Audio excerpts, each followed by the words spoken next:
मे 1988 दुपारी 2 वाजताची वेळ. अमृतसरच्या सुवर्ण मंदिराच्या छतावर बसलेला एक दहशतवादी आपल्या AK-47च्या दुर्बिणातून बाहेर पाहतो. त्याला समोरून एक सायकल रिक्षा येताना दिसते. रिक्षामध्ये एक गरीब दिसणारा माणूस, अंगावर मळकट कुर्ता, चेहऱ्यावर विस्कटलेली दाढी आणि डोळ्यात एक प्रकारची लाचेरी घेऊन मंदिराच्या दिशेने येतो.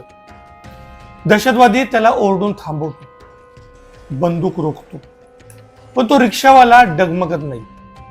तो ओरडून सांगतो, मी पाकिस्तानातून आलोय, तुमच्या लोकांसाठी निरोप आहे. दहशतवाद्यांना वाटलं की हा त्यांचा मसीहा आहे, पण त्यांना माहिती नव्हतं की हा मजर खान नसून भारताचा सर्वात मोठा मास्टर माइंड अजित डोवाल, ज्याने मृत्यूच्या जबड्यातून भारताला पुन्हा एकदा विजयाकडे नेलं.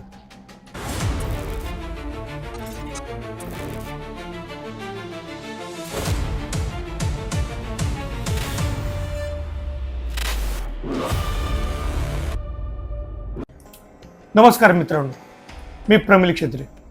तुम्हाला ही रहस्यमय आणि थरारक गोष्टी ऐकायला आवडत असतील तर प्रमिल क्षेत्रे या माझ्या यूट्यूब चॅनलला लाईक, शेअर आणि सबस्क्राईब करायला विसरू नका, जेणेकरून मी नवनवीन गोष्टी तुमच्यासाठी घेऊन येईल. ही गोष्ट समजून घेण्यासाठी आपल्याला 4 वर्ष मागे जावं लागेल. 1984 साल. सुवर्ण मंदिर दहशतवाद्यांच्या ताब्यात होतं आणि लष्करानं ऑपरेशन ब्लू स्टार राबवलं. दहशतवादी मारले गेले, पण या मोहिमेत मंदिराच्या वास्तूला मोठी इजा झाली. शीख समाजाच्या भावना दुखावल्या गेल्या. याचाच परिणाम म्हणून 31 ऑक्टोबर 1984 रोजी पंतप्रधान इंदिरा गांधी यांची त्यांच्याच अंगरक्षकांनी हत्या केली. संपूर्ण देशात दंगली पेटल्या.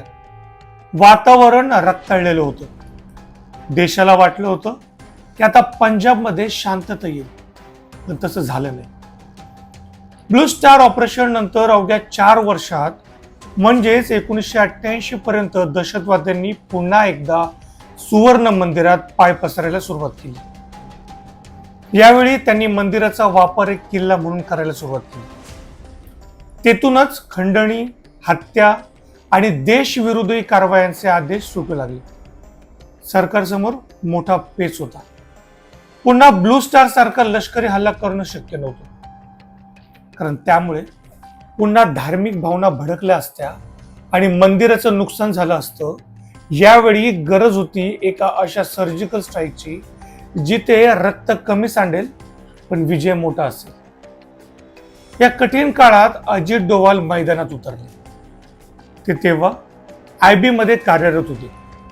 त्यांना माहिती होतं की बाहेरून गोळ्या चालवून हे युद्ध जिंकता येणार नाही. शत्रूच्या घरात शिरून त्याला आतून पोखरलं पाहिजे. त्यांनी मजर खान नावाच्या एका पाकिस्तानी गुप्तचराचं रूप घेतलं. ते इतकं हुबेहूब दिसत होतं की कोणालाही संशय आला नाही. अजित डोवाल त्या रणरणत्या उन्हात रिक्षा चालवत मंदिराच्या आत शिरले. जेव्हा ते दहशतवाद्यांसमोर उभे राहिले तेव्हा त्यांच्या डोक्याला बंदूक लावण्यात आली. डोवाल यांनी अतिशय थंड डोक्याने सांगितलं की पाकिस्ताननं मला पाठवले. तुमच्याकडे जी शस्त्र आहेत ती जुनी आहेत. मी तुम्हाला नवी शस्त्र आणि रॉकेट लॉन्चर मिळवून देईन. दहशतवाद्यांचा त्यांच्यावर विश्वास बसला. डोवाल पुढचे 2 दिवस चक्क त्या दहशतवाद्यांसोबत मंदिराच्या आत राहिले. त्या 2 दिवसात डोवाल यांनी मृत्यूला अगदी जवळून पाहिलं. त्या दहशतवाद्यांसोबत जेवले, त्यांच्यासोबत जमिनीवर झोपले, पण त्यांचं लक्ष होतं मंदिराच्या कानाकोपऱ्यावर. त्यांनी पाहिलं की दहशतवादी छतावर कुठे लपले, त्यांच्याकडे किती कारतूस आहेत आणि सर्वात महत्वाचं म्हणजे त्यांची मानसिक स्थिती काय. डोवाल यांनी हेरलं की वरून जरी हे लोक आक्रमक दिसत असले तरी आतून ते घाबरले आणि त्यांच्याकडे अन्नाचा साठा संपत आलाय. एकदा एका दहशतवाद्याने त्यांना विचारलं, तू जर ISIचा माणूस आहेस तर आम्हाला बाहेरून सिग्नल का मिळत नाही? तेव्हा डोवाल यांनी तत्काळ डोकं वापरलं आणि बाहेर असलेल्या भारतीय पथकाला एका गुप्त ट्रान्समीटरवरून संदेश दिला की त्यांनी विशिष्ट वेळी हवेत गोळीबार करावा. जेव्हा बाहेरून आवाज झाला तेव्हा दहशतवाद्यांना वाटलं की हा खरंच पाकिस्तानचा मोठा अधिकारी आहे, जो बाहेरच्या हालचाली नियंत्रित करतोय. तिसऱ्या दिवशी मी शस्त्रांची पहिली खेप आणायला जातो असं सांगून डोवाल बाहेर पडले. बाहेर येताच त्यांनी नॅशनल सिक्युरिटी गार्ड म्हणजेच NSGच्या कमांडो सोबत बैठक घेतली. त्यांनी मंदिराचा असा नकाशा सादर केला जो लष्कराकडेही नव्हता. त्यांनी सांगितलं, मंदिरावर हल्ला करू नका, फक्त त्याला वेढा घाला. डोवाल यांच्या माहितीनुसार कमांडोनी मंदिराच्या आजूबाजूच्या उंच इमारतींवर ताबा मिळवला. त्यांनी मंदिराचा वीज आणि पाणी पुरवठा तोडला.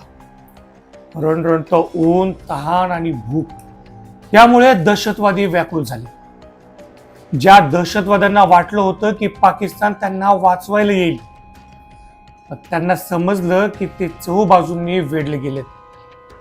9 मे 1988 रोजी ऑपरेशन सुरू झालं आणि अवघ्या काही दिवसात एकाही निष्पाप भाविकाचा जीव न घेता आणि मंदिराच्या मुख्य वास्तूला एकही ओरखडा न लावता सर्व दहशतवाद्यांनी शरणागती पत्करली.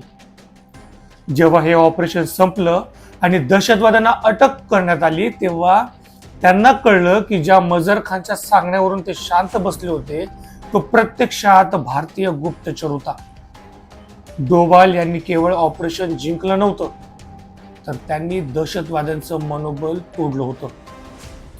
ऑपरेशन ब्लॅक थंडर हे भारतीय इतिहासातील सर्वात यशस्वी गुप्तचर ऑपरेशन मानलं जातं.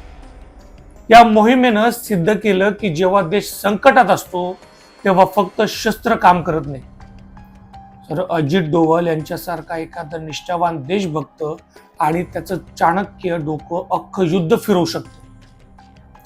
ही होती सुवर्ण मंदिराला मुक्त करणाऱ्या त्या अदृश्य योद्ध्याची खरी गाथा. तुर्तास इतकंच. तुम्हाला ही गोष्ट कशी वाटली हे मला कमेंट करून नक्की कळवा.